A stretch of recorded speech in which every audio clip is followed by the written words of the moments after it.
Sausage.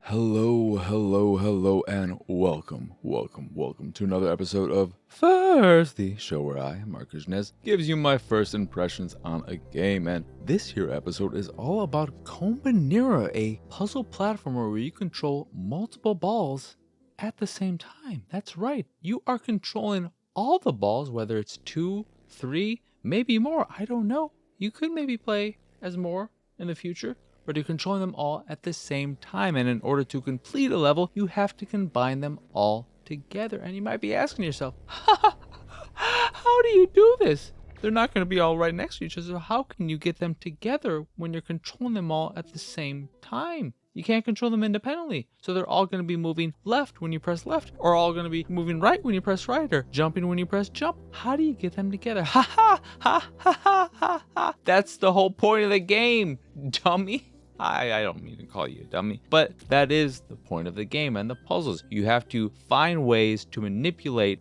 the balls to get them together. So maybe there'll be one that you put up against a wall and then you keep pushing the other ones towards that ball that is locked in place because it can't move forward because of the obstacle in its way, and so on. Maybe there'll be a hole in the ground, or you'll have to jump at the right time so that it hits a ceiling and doesn't keep moving forward while other ones are moving forward. You have to figure out how to get the balls together, but there's more to it than just that. There will also be hazards in your way like spikes and whatnot that are of various colors, and colors come into play in that if a blue ball goes over a bunch of spikes that are colored blue, it won't take damage, but if a white ball or another colored ball does, they will take damage. And by damage, I mean they will die, and die you will a lot in this game. It's an interesting concept that has been done before here and there. It's not something you see a lot of because it is a bit mind breaking. Brain bending, is that what they say? That's what they usually say, right? Brain bending, not mind breaking.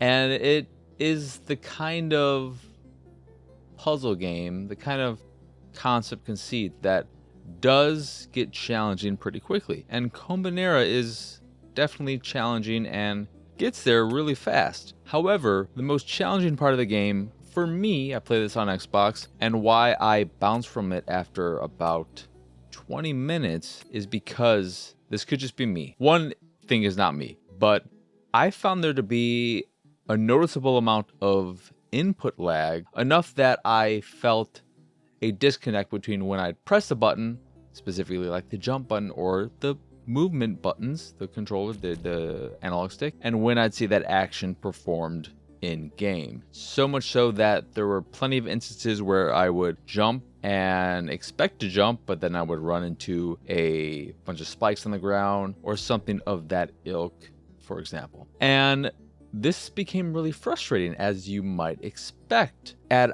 on to that the fact that the controls themselves are a bit loose and slippery and floaty. They're not tight. And in a game where precision is really key, tight controls are incredibly important. And I think Kombinera feels okay, and I could probably get past this if the whole puzzle thing wasn't a part of it. If you weren't controlling multiple balls and trying to get them together and having to use your brain to get through these really tight spaces or avoid these hazards and whatnot, I think I could get used to the controls and the feel of the platforming and the jumping and the movement. But with that minor amount of input lag, it's not like I press a button and then an action happens 5 seconds later, but just enough to notice that there is some disconnect there, and the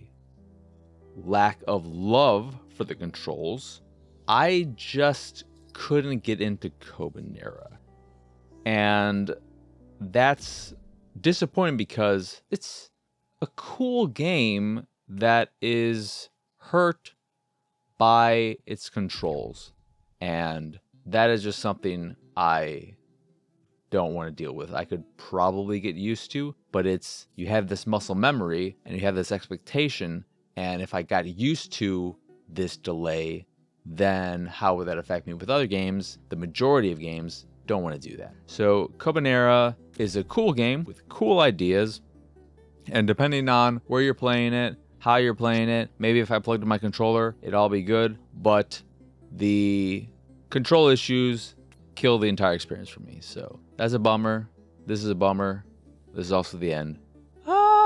Alright, once again, I'm Marcus, and as y'all can find me on Twitter and pretty much everywhere at PX Sausage. If you'd like to see me streaming games like Kombinera, you can do so over at twitch.tv/PX Sausage. If you aren't already watching the videos I make, like the one for this, and would like to do so, you can do that over at youtube.com/Pixelated Sausage. Like, subscribe, hit the bell, and all that jazz. That is again youtube.com/Pixelated Sausage. Speaking of Pixelated Sausage, if you put a little dot and a com after that, what do you got? You got my website, pixelatedsausage.com, where you can find more stuff like this as well as the art I make. And if you see something you like, you can purchase a print of the piece you fancy. And if you fancy the site in general and anything that we do, please go over to patreon.com/PXS and support us that way. As always, thank you for watching or listening. I hope you enjoyed this here episode, and I hope you have a wonderful, wonderful rest of your day. Bye!